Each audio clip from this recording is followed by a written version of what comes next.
Assalamualaikum warahmatullah.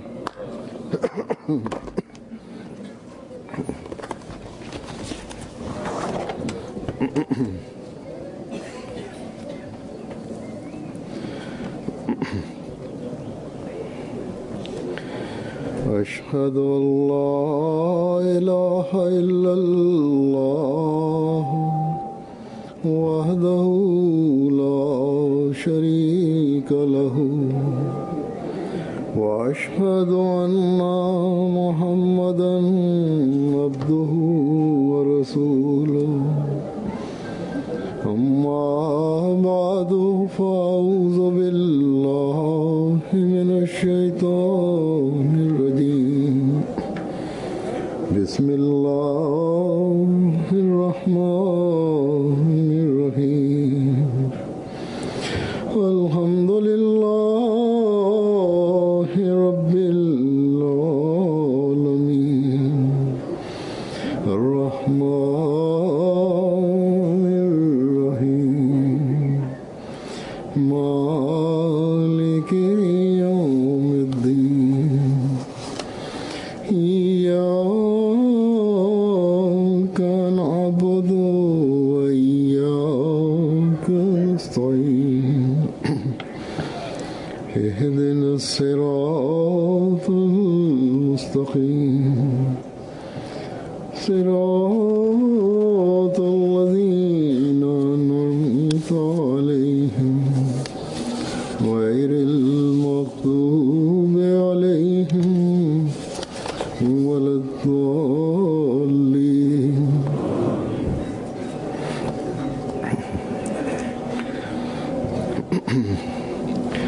आज अल्लाह ताला के फजल से जमात अहमदिया हॉलैंड का जलसा सालाना शुरू हो रहा है।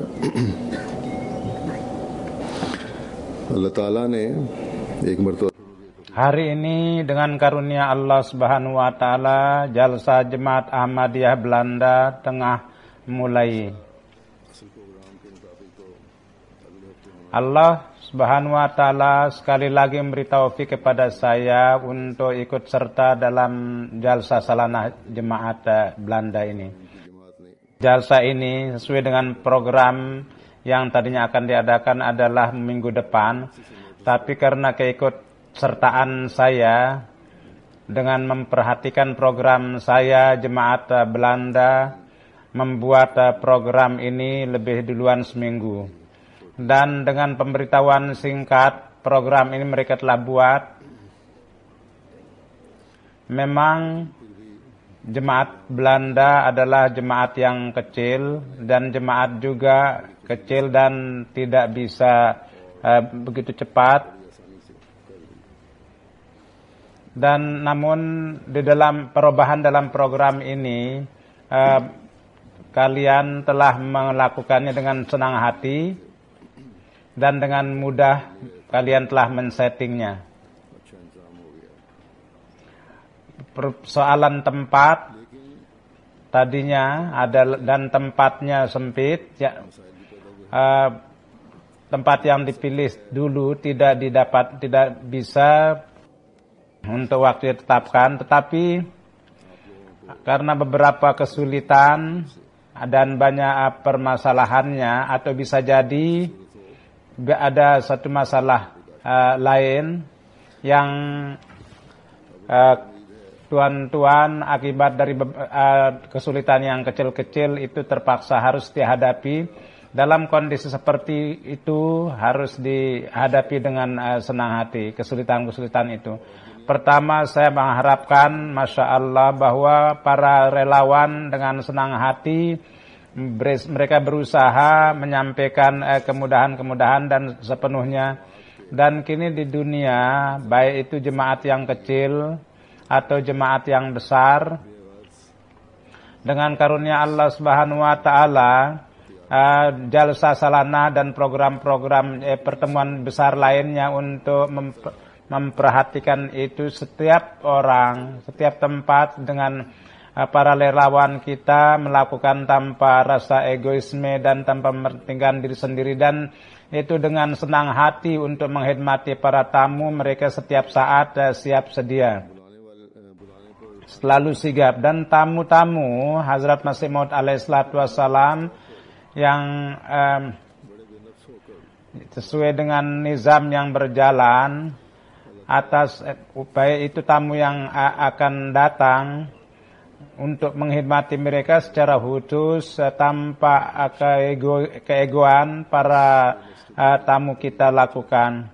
Mudah-mudahan para relawan kita dianugerahi ganjaran, dan untuk di masa yang akan datang pun juga, dan untuk seterusnya juga penghormatan yang tulus ini terus dianugerahkan kepada mereka, dan Allah memberikan ganjaran yang terbaik. Dan kalau ada kekurangan di sana sini, maka mudah-mudahan itu ditutupi oleh Allah Subhanahu wa taala.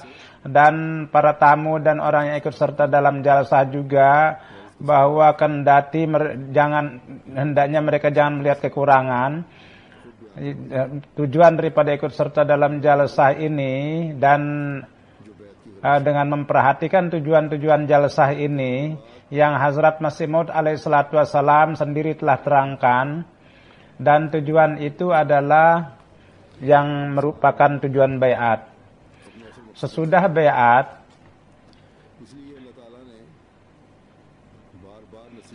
dengan sibuk dalam urusan dunia, manusia pada umumnya melupakan tujuan hidupnya yang sejati. Oleh karena itu Allah Subhanahu wa taala berkali-kali menasihati itu, dikatakan penting. Dari itu setiap orang yang di dalam hatinya ada iman akan ada faedah untuknya. Dan Allah Subhanahu wa taala berfirman, "Fa inna dzikra tanfa'ul mu'minin." Bahwa sesungguhnya nasihat itu berguna bagi orang yang beriman. Jadi jalsah ini untuk memberikan nasihat atau untuk mengingatkan, itu diadakan jalsah selanah ini. Jadi jalsah diadakan di setiap tempat di dunia ini.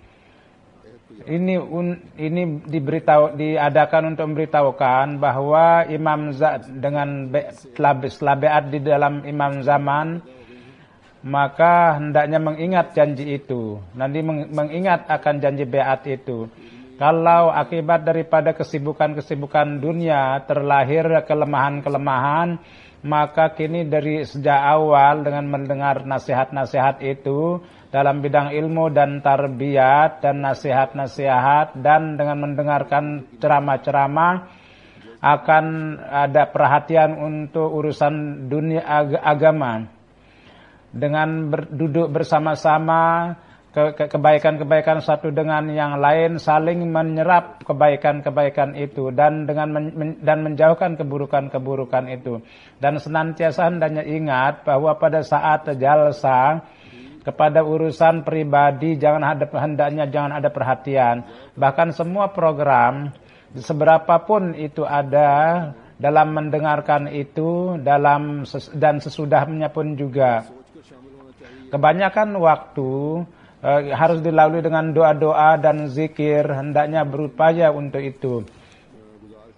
Hendaknya ikut serta dengan memikirkan bahwa kita dalam lingkungan rohani ini, dengan melewati 2-3 hari, setelah melewati 2-3 hari, janji baiat kita itu kita harus perbaharui, supaya iman kita terus menjadi kuat, supaya kita maju dalam ketakwaan.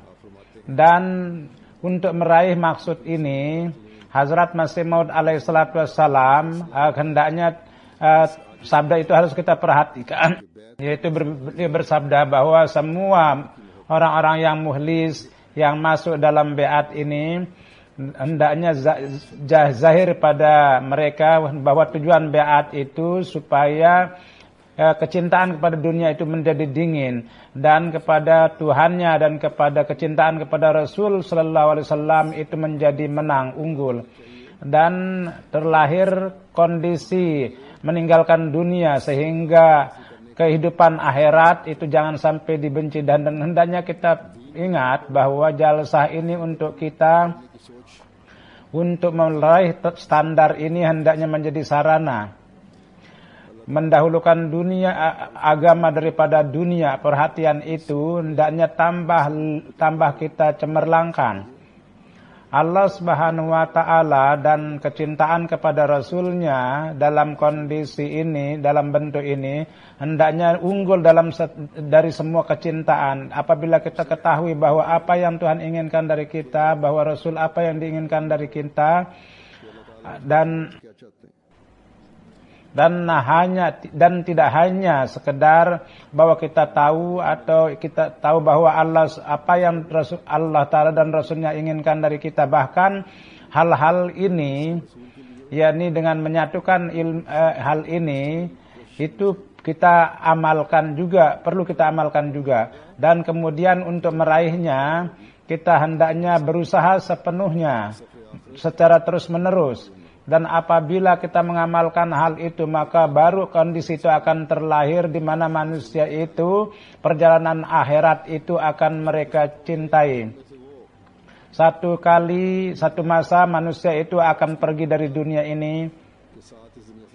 Sangat mujur sekali orang-orang yang demi untuk keredaan Allah dan untuk kecintaannya, mereka pergi dari dunia ini dan mereka hadir di hadapan Allah Subhanahu wa taala. Jadi hendaknya hal ini setiap orang harus memperhatikan bahwa di dalam diri manusia itu berjalan pada kebaikan dan keburukan-keburukan itu, dan perhatian untuk menjauh dari keburukan-keburukan itu lahir akan dengan keras apabila dia yakin bahwa satu hari pasti saya akan hadir di hadapan Tuhan.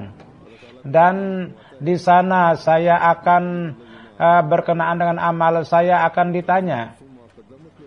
Allah Subhanahu wa taala berfirman dalam Al-Qur'anul Karim, ya ayyuhallazina amanu taqullaha wal tanzur nafsum ma qaddamat lighad wattaqullaha innallaha khabirum bima ta'malun.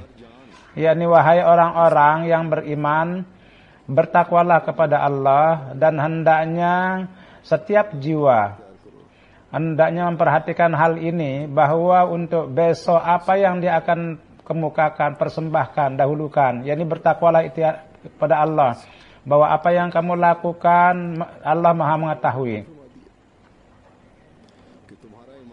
Jadi Allah Subhanahu wa taala menjelaskan dengan jelas bahwa iman kalian baru akan sempurna apabila murni kalian menjadi milik Allah dan kalian bertakwa kepadanya. Dan takwa ini baru akan diperoleh oleh mukmin yang dikatakan hakiki apabila mereka melakukan apa yang dia lakukan untuk besok hari dan untuk kehidupan yang abadi. Dan apa yang dilakukan untuk kehidupan yang abadi itu, untuk dunia ini manusia berusaha dengan sana sini, dia mencari pekerjaan, berusaha untuk bisnis, untuk menambah hartanya dia terus bekerja keras. Untuk anak-anaknya dia berusaha untuk memikirkan pendidikannya dengan susah payah. Dan banyak sekali untuk urusan-urusan dunia manusia berusaha. Untuk pekerjaan-pekerjaan dunia ini, orang-orang yang seorang yang yakin kepada Allah Subhanahu wa taala, dengan usaha itu sampai batas tertentu mereka berdoa juga untuk kesuksesan itu, atau dia meminta doa dari orang lain juga. Banyak setiap hari saya mendapatkan surat-surat yang tidak terhitung untuk permohonan doa. Dan ada sebagian dari mereka yang untuk urusan mereka senantiasa sibuk dalam urusan dunia. Sholat 5 waktu pun tidak dia lakukan secara sempurna. Kalau dia lakukan paling untuk seperti mematuk ayam mematuk. Dan kalau doa dia memohon dengan sangat keras. Dan itu pun juga untuk urusan dunia. Walhasil dalam hal ini saya ingin teruskan untuk selanjutnya bahwa doa itu apa kepentingannya. Di sini tengah saya terangkan bahwa manusia untuk pekerjaan dunia mereka berusaha sangat keras.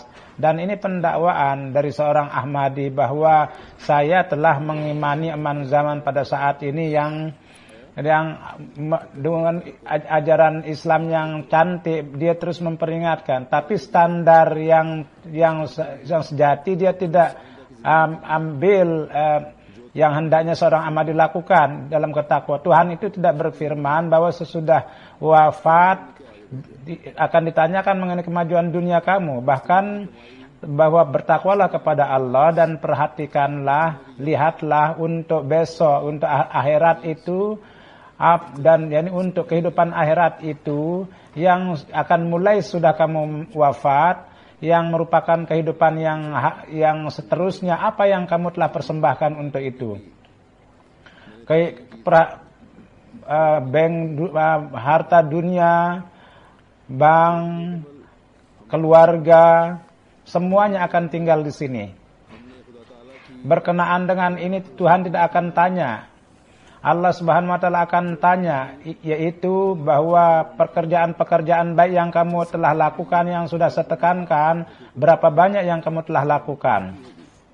Dan apapun amal baik yang kita telah lakukan, apapun amal baik yang telah kita demi untuk keredaan Allah kita telah lakukan, pekerjaan apapun yang kita lakukan atas dasar berjalan pada ketakwaan, seberapa banyak hakukullah, hakukul ibad kita telah berusaha untuk melaksanakannya, itu di hadapan Allah akan ada. Jadi Allah Subhanahu wa taala berfirman, jadi untuk sampai kepada saya tidak akan sampai harta kamu, bahkan ketakwaan kamu yang akan sampai. Oleh karena itu hendaknya senantiasa memperhatikan akan hal ini, bahwa amal yang kamu lakukan, baik itu dalam urusan menunaikan hak Allah atau untuk menunaikan hak hamba-hamba Allah yang kamu lakukan, untuk renungkan, untuk melakukan itu.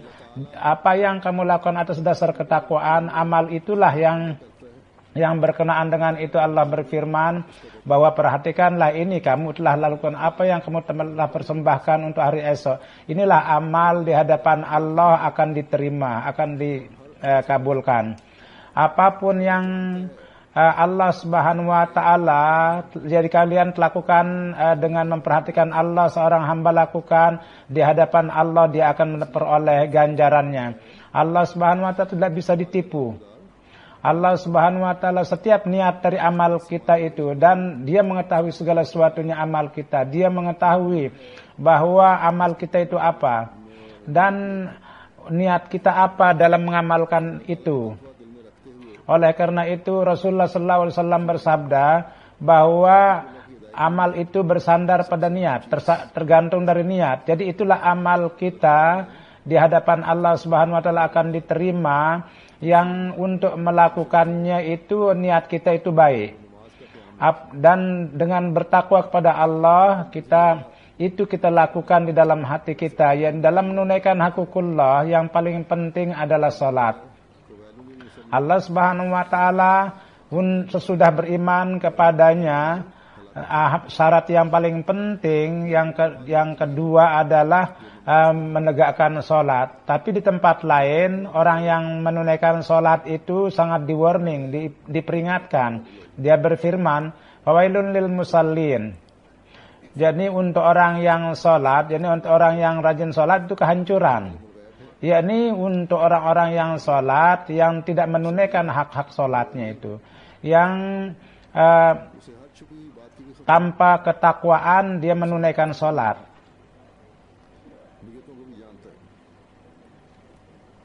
Allah Subhanahu wa taala yang maha mengetahui yang gaib, yang maha mengetahui, yang maha setiap sesuatu yang tersembunyi dia mengetahui apapun yang tersembunyi, dia mengetahui niat manusia. Kondisi dari menunaikan sholat pun dia maha mengetahui. Sholat itu akan dikembalikan kepada pelakunya yang tidak tulus.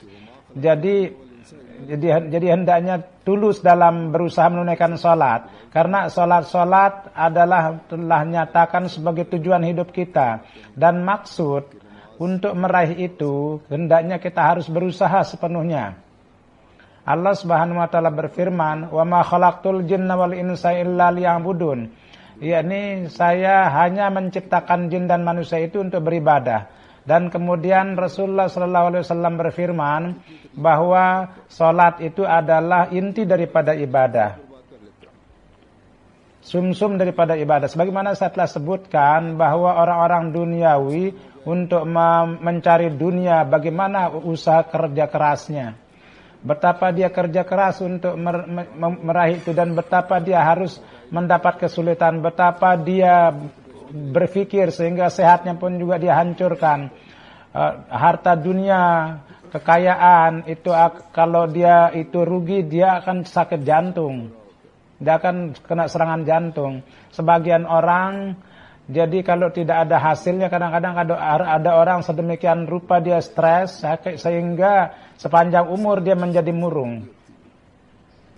Hanya dan hanya untuk kehidupan dunia ini semata, semuanya terjadi, dia lakukan.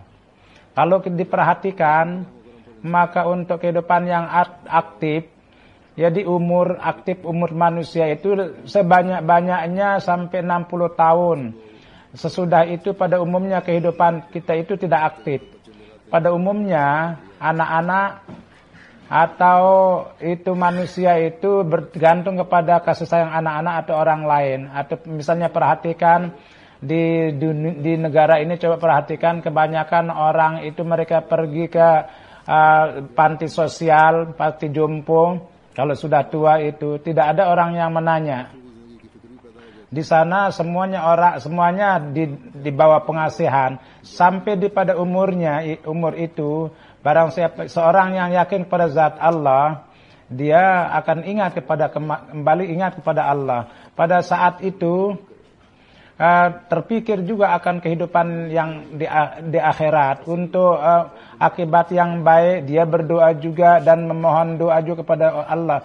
Namun mukmin yang hakiki adalah jauh sebelum sampai kepada umur ini, untuk dia berpikir untuk akibat akhirnya dan kehidupan, dan maksud daripada kehidupannya yang hakiki, dia berusaha, dia menunaikan hak ibadahnya.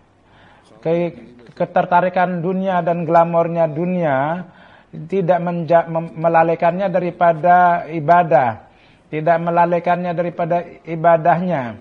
Ini adalah juga yang merupakan kebaikan Allah kepada warga Ahmadi, yang umumnya di kalangan suami dan istri, kalau satu tidak menunaikan hak Allah, maka yang lain mengingatkannya untuk menunaikan itu.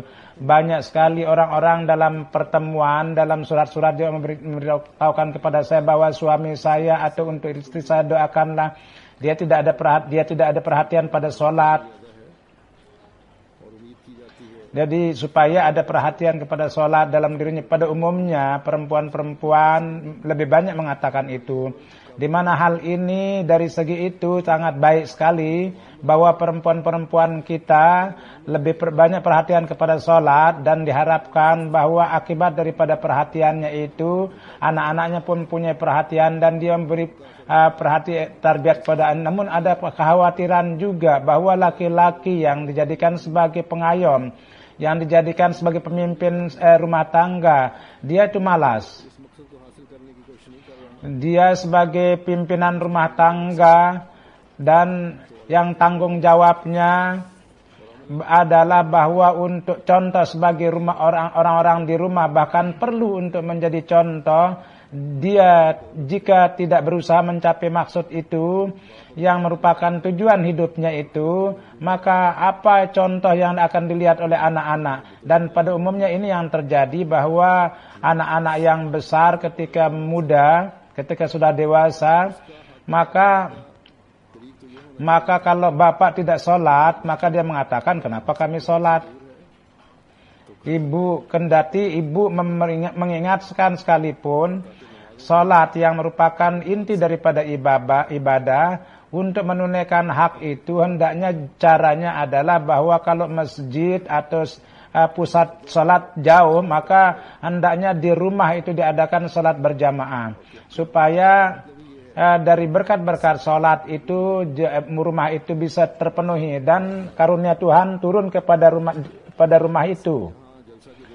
Laki-laki secara khusus hendaknya itu diperintahkan untuk menegakkan sholat, dan maksud daripada menegakkan sholat kalau tidak terpaksa hendaknya sholat berjamaah itu harus dilakukan. Jadi hari-hari ini 3 hari yang pada hari jalsah, di mana untuk kemajuan akhlak kita, rohani kita, dibuat program-program. Di sini kebanyakan orang dia memperhatikan sholat tahajud juga, dan kepada sholat yang fardu juga dilakukan secara berjemaah. Itu untuk kehidupan kita, hendaknya berjanji untuk menjadikan itu bagian dari hidup kita secara permanen. Baru kita akan dikatakan sebagai orang yang berjalan pada jalan takwa yang sangat penting. Kemudian baru kita dapat meraih maksud daripada diadakannya jalsa. Dengan mengumumkan pengadaan jalsa ini, Hazrat Masih Maud alaihissalatu wassalam kepada kemajuan ketakwaan, perhatian, dan untuk itu berusaha beliau nyatakan sebagai hal yang sangat penting. Sebagaimana dalam hal pentingnya beliau bersabda bahwa hati hendaknya sepenuhnya tunduk ke arah akhirat, yakni hendaknya di dalam diri. Jadi orang yang ikut serta dalam jalsah itu hendaknya ada rasa takut kepada Tuhan dan meninggalkan dunia, dan rasa takut kepada Tuhan dan kebersihan dan kelembutan, kecintaan, dan dalam persaudaraan satu menjadi contoh bagi yang lain. Dan rasa rendah hati dan kemudian kebersihan itu pun terlahir dalam dirinya. Dan untuk program-program dunia dia mulai aktif. Jadi hal yang pertama yang beliau jelaskan adalah ke arah akhirat itu sepenuhnya dia tunduk. Jadi inilah perintah Al-Quran bahwa hendaknya melihat bahwa untuk besok, yakni akhirat, apa yang kamu akan persembahkan daripada memikirkan dunia, hendaknya lebih banyak memikirkan akhirat. Dan kondisi ini baru akan terlahir apabila terlahir ketakwaan dalam diri. Apabila ada takwa, maka ini akan menarik kita kepada rasa takut kepada Tuhan, di mana hakukullah, di mana akan tertunaikan hakukullah, maka akan tertunaikan juga hakukul ibad. Dan untuk itu dikatakan penting bahwa untuk menunaikan hakukul ibad, di antara sesama kita, kecintaan dan persaudaraan hendaknya lahir di dalam hati kita.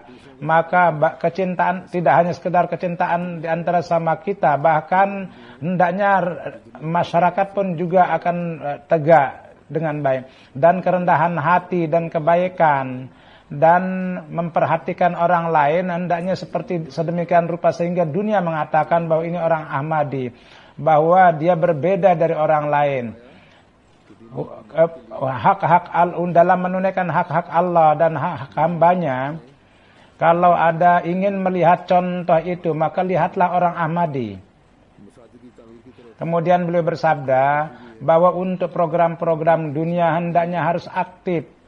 Untuk urusan-urusan dunia, untuk pengembangan agama adalah pengorbanan harta, dan dalam perhatian mendirikan masjid juga harus ada perhatikan. Kemudian program-program tablik, dan bersama program-program tablik ini hendaknya orang Ahmadi hendaknya harus memberikan waktunya juga untuk tujuan itu. Jadi dengan datang dalam jalsa, dengan mendengar berbagai macam topik ceramah, yakni ceramah dilakukan, dan dengan mendengarkan itu kita untuk meraih maksud-maksud itu, perhatian kita yakni akan terlahir bagi mereka yang tinggal di sini. Itu hendaknya menjadi bagian yang permanen dalam hidup kita. Jadi setiap orang Ahmadi bana ikut serta dalam jalsa, dia meningkatkan standar ibadahnya di sana dan menunaikan hak Allah. Di sana pun juga harus menunaikan hak hamba-hamba Allah. Hendaknya ada perhatian untuk menunaikan hak masyarakat juga. Kalau di antaranya ada kehasad, kebencian, maka dengan berkat jalsa itu harus hendaknya berusaha dijauhkan. Seolah-olah untuk maksud daripada ikut serta dalam jalsa ini baru akan didapatkan manakala semua keburukan itu kita berjanji untuk menjauhkannya dan kita berusaha untuk menjauhkan itu. Dengan tinggal di dalam masyarakat ini di mana banyak jumlah mereka jauh dari mengenal Tuhan dan semua dunia itu mereka anggap segala-galanya. Dan untuk meraih itu segala upaya mereka tempuh. Dengan tinggal di dalam masyarakat itu, teguh dalam agama, demi untuk agama, senantiasa siap untuk pengorbanan, dan berusaha berjalan di atas jalan takwa adalah merupakan pekerjaan besar. Dan oleh karena itu, ini sangat penting bagi orang mukmin. Banyak sekali orang-orang kita lihat, dengan setelah datang di sini, dengan mereka sibuk dalam glamornya kehidupan di sini. Kebanyakan amal-amal kebanyakan yang merupakan amal setan. Jadi ini amal-amal kebanyakan orang sini yang merupakan amal setan. Jadi kadang-kadang tertarik juga untuk orang-orang yang baru datang di sini. Mereka anggap bahwa ini orang-orang yang baru datang bahwa ini merupakan kompleks, itu terlahir rasa rendah hati yang mungkin rahasia kemajuan kita adalah terdapat di sini, yakni kita ikut orang-orang yang ini dan agama itu kita tinggalkan dan dunia itu kita dahulukan. Padahal di sini bukan kemajuan, bahkan di dalamnya itu kehancuran yang didapatkan. Allah Subhanahu wa taala berfirman, "Fattaqullah ya ulil albabi la'allakum tuflihun." Yakni bertakwalah kepada Allah wahai orang yang berakal supaya kamu memperoleh kemenangan. Kini di sini kesuksesan Allah Subhanahu wa taala yakni nyatakan kesuksesan oleh Allah adalah yang bertakwa kepadanya. Bahkan orang yang berakal juga inilah mereka yang keinginan yang yakni keinginan dunia itu dia tidak anggap sebagai, dan dengan menganggap itu kehidupannya yang abadi itu dia tidak hancurkan untuk kehidupan yang sementara ini. Orang-orang yang seperti itulah yang berakal, yang mendahulukan agama itu daripada dunia. Yang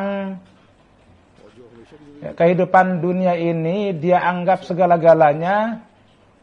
Mereka telah menghancur leburkan kehidupannya yang permanen, dan seseorang yang menghancurkan kehidupannya yang permanen itu tidak bisa dikatakan berakal. Yang dimaksud berakal adalah sesuatu yang kecil dia kurbankan untuk yang besar. Jadi demi untuk meraih keredaan Allah, mengkorbankan dunia, inilah orang yang berakal. Jadi manusia, seorang mukmin yang hakiki, mukmin yang inilah hendaknya jadikan sebagai maksudnya yang sejati. Dan bagaimana maksud ini dapat diraih? Allah Subhanahu wa taala berfirman, "Haza kitabun anzalnahu mubarakun fattabi'uhu wattaquhu la'allakum turhamun." Dan kitab ini, yakni Al-Qur'anul Karim, adalah merupakan Quran yang kami telah turunkan. Ini adalah berberkat. Oleh karena itu ikutlah itu dan bertakwalah kepada Allah supaya kamu dikasihani. Jadi kalau kita ingin menjadi pewaris daripada karunia-karunia Allah, maka perintah-perintah Al-Quran itu harus kita ikuti yang diperintahkan oleh Allah. Dan mengikuti inilah akan membimbing kita kepada jalan takwa. Dan sebagai dampaknya Allah Subhanahu wa taala berfirman bahwa Tuhan itu akan terus mengasihati kamu, dan karunia kasih sayang Tuhan itu tidak akan berakhir, bahkan terus menerus. Jadi kata-kata mubarakan yang disebutkan di situ adalah bahwa setiap sesuatu yang bagus tidak hanya sekedar didapatkan dari Allah, bahkan di dalamnya setiap saat akan terus bertambah. Ini merupakan belas kasih sayang Allah, bahwa untuk meraih keredaannya manusia melakukan kebaikan, ini adalah belas kasihnya. maka Allah Subhanahu wa taala berfirman, maka saya akan berikan 10 kali lipat, bahkan sampai 700 kali lipat. Dan tidak hanya sampai di situ saja, bahkan dia berfirman bahwa kan lebih dari itu saya akan berikan. Jadi orang yang berjalan pada jalan yang takwa, coba perhatikan berapa banyak mereka dapatkan buah itu, bahkan beberapa kali lipat. Tidak terhitung hisapnya. Jadi setiap kita hendaknya berusaha bahwa perintah Al-Quran itu harus kita amalkan, baru kita akan dikatakan sebagai orang yang berjalan pada jalan takwa. Hazrat Masih Maud alaihissalatu wassalam dalam menjelaskan takwa itu di satu tempat beliau bersabda bahwa manusia, semua kecantikan kerohanian manusia, jadi itu berjalan pada jalan yang sekecil-kecilnya takwa. Jadi itu adalah merupakan bentuk daripada sehalus-halusnya ketakwaan. yakni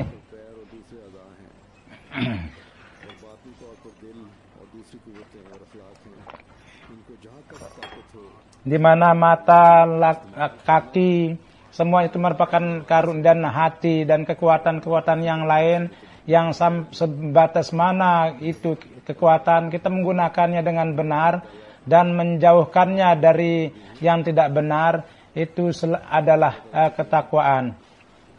Inilah menunaikan hak Allah yang jadi iman yang Allah Subhanahu wa taala anugerahkan, jadi janji yang telah kita ikat dengan Tuhan, itu hendaknya berusaha setiap saat untuk memenuhinya.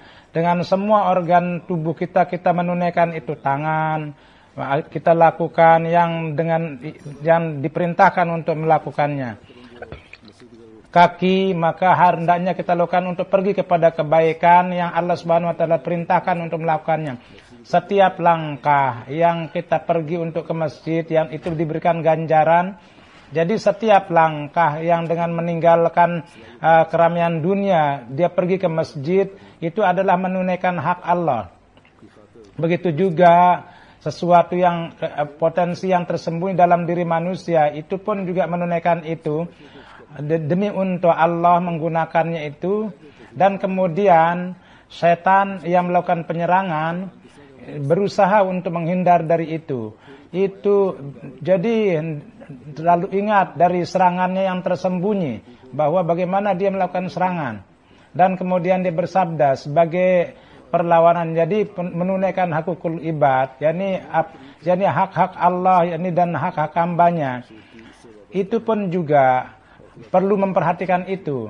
Dan inilah merupakan satu cara, yakni semua kecantikan kerohanian manusia itu keterkaitan dengan itu. Dan Allah di dalam Al-Quran dikatakan sebagai pakaian.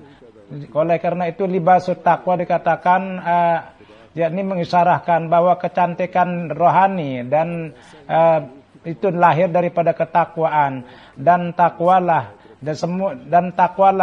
semua amanat dan semua amanat-amanat makhluk dan janji dia akan harus diperhatikan, yakni sehalus-halus sisinya itu sebagai sekemampuannya itu hakukul illah dan hakukul ibad, semua tanggung jawab itu ya sampai yang sekecil-kecilnya dia berusaha untuk menunaikannya. Jadi orang-orang yang berbisnis setiap hari dia punya urusan, apapun janji-janji, apapun yang telah diikat janji itu, apapun hendaknya perlu menyempurnakan itu apa yang telah dia janjikan dalam urusan bisnisnya. Jadi harus dilakukan dengan adil. Jadi kalau dia sebagai pelajar maka dia harus melakukan setiap amal. Begitu juga selain itu ibadah kepada Allah, jadi menunaikan setiap hak. Itulah yang dikatakan berjalan pada jalan takwa. Kemudian di tempat itu dikatakan bahwa untuk menjadi muttaqi perlu bahwa sesudah misalnya hal-hal besar, zina, mencuri, ria dan ego, sombong, meninggalkan itu dan jauh daripada akhlak-akhlak yang kotor, itu hal-hal besar ini. Jadi dari pencurian, zina manusia itu menghindar. Jadi kikir, takabur, pamer, semua hal ini di dalam ini manusia harus tinggalkan. Dan kemudian akhlak-akhlak yang lainnya itu pun hal-hal yang hina pun harus menjauh. Dan tidak hanya menghindar, bahkan untuk melawannya itu kita harus maju dalam akhlak-akhlak yang mulia. Dengan orang-orang, akhlak yang baik itu bagaimana? Ya, ini perlakuan kita kepada orang-orang, solidaritas kepada Allah Subhanahu wa taala, kesetiaan yang sejati, dan memperlihatkan kebenaran dan mencari kedudukan yang mulia. Jadi untuk menunaikan hak Allah, dia harus berusaha. Yani dia berusaha sampai kepada tingkat yang tertinggi yang dapat dipuji.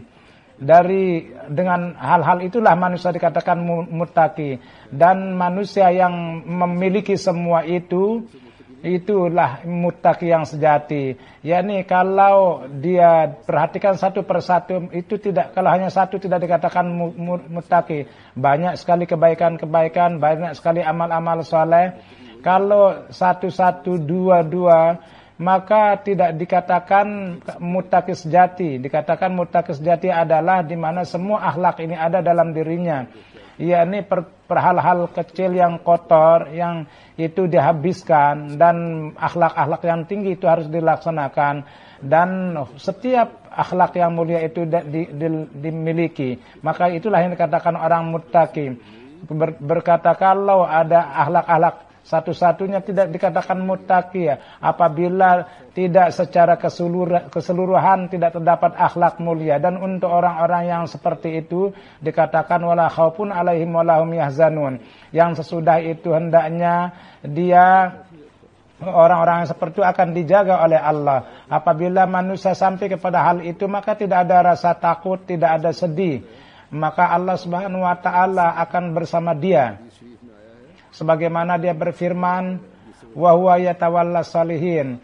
Di dalam hadis disebutkan bahwa Allah akan menjadi tangannya, dengan itu dia berpegang, dan dengan menjadi matanya yang dengan itu dia melihat, dia akan menjadi telinganya yang dengan itu dia mendengar, dan dia akan menjadi kakinya yang dengan itu dia berjalan. Di hadis lain disebutkan bahwa barang siapa yang melawan wali saya, maka saya katakan bahwa siaplah untuk berperang dengan saya. Di satu tempat ada yang dikatakan bahwa kalau ada yang menyerang wali Allah, maka Allah akan begitu cepat itu dia, sebagaimana singa betina itu cepatnya membela anaknya. Jadi inilah ketakwaan, kedudukan takwa yang harus kita dapatkan. Sebagaimana Hazrat Masih Maud alaihissalatu wassalam di kutipan yang sebelumnya yang dituliskan, saya telah baca, diingatkan kepada kita bahwa dengan datang ke jalsa hendaknya harus mempunyai perhatian kepada berbagai urusan agama. Sebagaimana saya telah sebutkan secara singkat bahwa urusan-urusan dunia itu, tablik agama dan memberikan pengorbanan untuk itu. Beliau, kebanyakan di antara kalian dan yang datang dari Pakistan kemari adalah datang di sini karena di Pakistan pengembangan agama, penyebaran agama itu tertunda. Jadi tidak diberikan izin untuk mengamalkan agama. Oleh karena itu kalian datang kemari. Di sana sholat kita tidak bisa lakukan secara terbuka. Kita dicegat untuk menulis kalimat suci. Tiap-tiap hari aparat pemerintah menghapuskan kalimat dari masjid kita. Dan kini di kota-kota besar pun juga perhatian mereka ke masjid-masjid yang besar. Walhasil dalam urusan agama, orang-orang Ahmadi ditekan. Oleh karena itu kebanyakan kalian datang kemari. Jadi pada jalsah yang lalu di Thailand juga banyak orang-orang Pakistan dari Thailand datang kemari yang mereka lewat Thailand, mereka datang kemari. Sebagian yang datang dari mereka secara langsung, yaitu mereka melewati kehidupan yang susah di Pakistan. Sebab mereka susah dengan lingkungan di sana. Walhasil kalian datang kemari dan bebas di sini. Ini oleh karena satu, untuk orang Ahmad di Pakistan, dan hendaknya berdoa untuk orang-orang Ahmad supaya Allah memudahkan hidup mereka juga dan memperoleh kebebasan agama. Jadi yang kedua, tanggung jawab bagi orang Ahmad yang tinggal di luar Pakistan, sebagaimana Hazrat Masih Maud bersabda bahwa mereka datang untuk urusan-urusan agama. Di Belanda adalah negara kecil. Di seorang politis, dia berusaha untuk memburukkan nama Islam. Di sini kalau orang Ahmadi dalam bentuk program secara permanen dia bertablik, maka akan banyak sisi-sisi negatif yang mereka bisa jauhkan dengan tablik mereka, dan akan memperoleh kesempatan untuk mempercantik keduniawiannya. Dan tujuan maksud daripada kebangkitan Masih Maud yang besar dengan adalah untuk menyebarkan syariat-syariat yang Rasulullah sallallahu alaihi wasallam bawa, dan dalam corak Al-Qur'an itu ada pada kita. Amanat ini, pekerjaan untuk menyampaikan kepada dunia adalah merupakan tugas kita. Hendaknya sepenuhnya berusaha untuk itu. Di sini dengan karunia Allah Subhanahu wa taala, di sini berbagai bangsa hidup di sini dan orang Ahmadi juga di sini. Di dalam bangsa-bangsa ini upaya-upaya tablik harus ditingkatkan dengan karunia Allah Subhanahu wa taala. Dimanapun di dunia ini jemaat itu memahami akan hal ini, dan dengan menjadi penolong Hazrat Masih Maud alaihi salatu wassalam, mereka menjadi kaki tangan khalifah dan meningkatkan tabliknya di sana. Dengan karunia Allah Subhanahu wa taala, di mana pengenalan jemaat itu terjadi sana. Di sana orang yang berfitrat baik pun juga mereka mempunyai perhatian kepada jemaat, dan banyak di kalangan mereka yang punya perhatian. Kadang-kadang mereka ada yang mengatakan bahwa kebanyakan orang tidak tertarik di Eropa ini. Inilah kondisi negara di sini. Bahkan hendaknya diketahui bahwa di seluruh negara Kristen inilah kondisi. Bahkan di kalangan umat Islam pun tidak ada tertarik pada agama. Mereka tidak yakin kepada Allah. Kalau yakin kepada Allah, maka jadi apa yang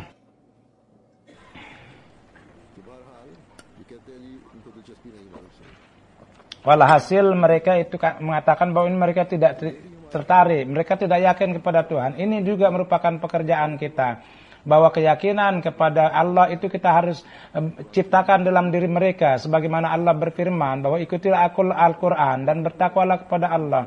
Kalau kita pada hakikatnya dengan setiap amal kita mengikuti kitab yang sempurna ini, kita akan masuk dalam definisi orang yang di Hazrat Masih Maud sabdakan.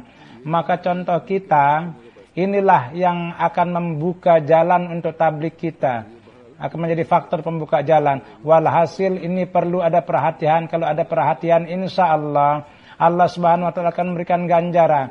Jadi untuk mencari jalan tablik pun juga syaratnya pun juga adalah takwa. Yakni yang dengan berjalan di atas itu setiap orang Ahmadi perlu.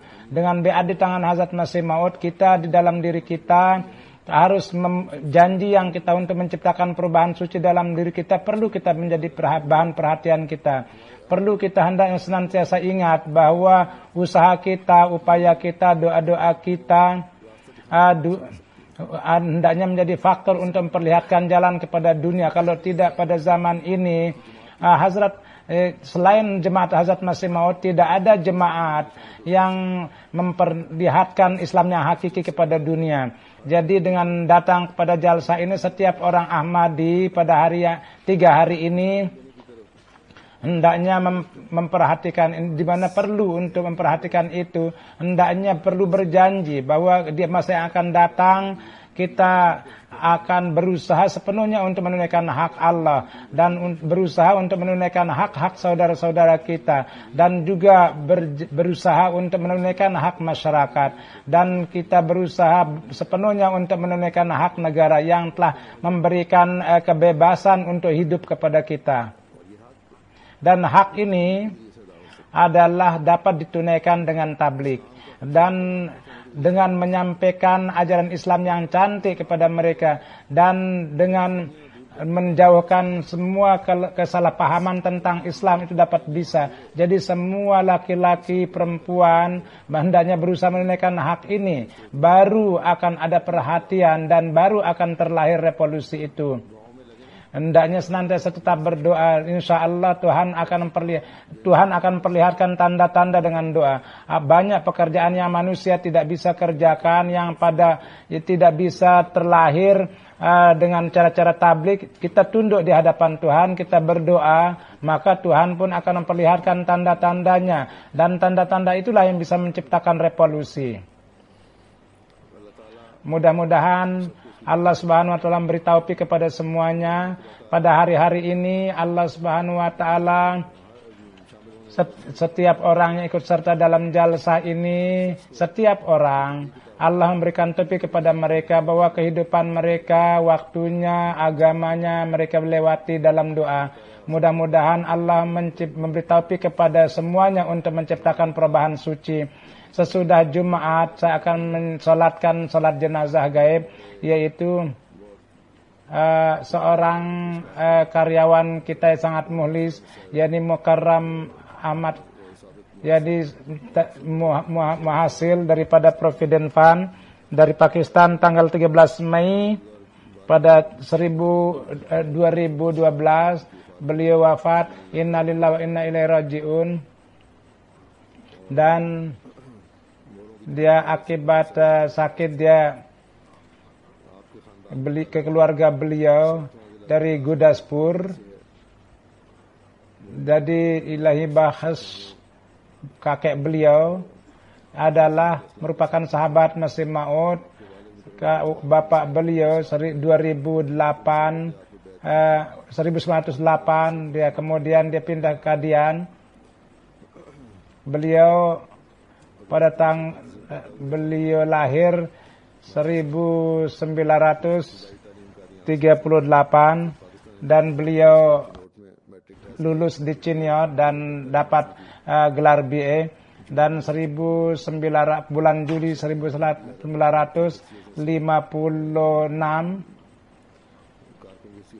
beliau bekerja sebagai karyawan dan daftar bendahara. Beliau di kantor wasiat, beliau sebagai Karpardas juga, dan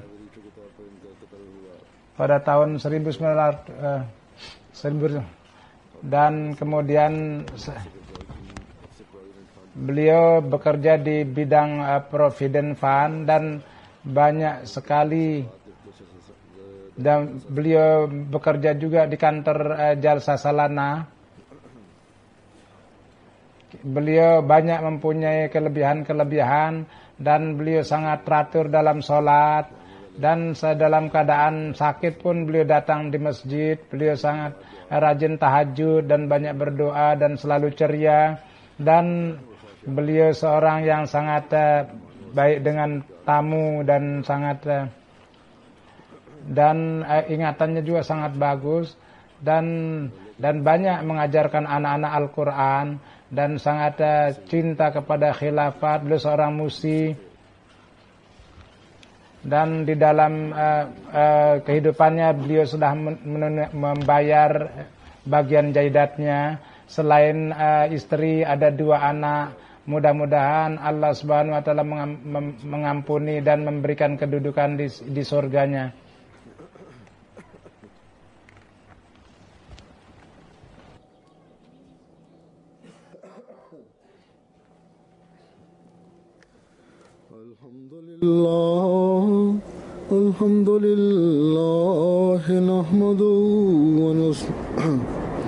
Alhamdulillah nahmaduhu wa nasta'inuhu wa nastaghfiruh wa nu'minu bihi wa natawakkalu alayhi wa na'udzu billahi min shururi anfusina wa min sayyiati a'malina. من يهده الله فلا مضل له ومن يضلل فلا هادي له ونشهد أن لا إله إلا الله ونشهد أن محمدا عبده ورسوله عباد الله رحمكم الله إن الله يأمر بالعدل والإحسان وإيتاء ذي القربى وينهى عن الفحشاء والمنكر والبغي يعظكم لعلكم تذكرون اذكروا الله يذكركم وادعوه يستجب لكم ولذكر الله أكبر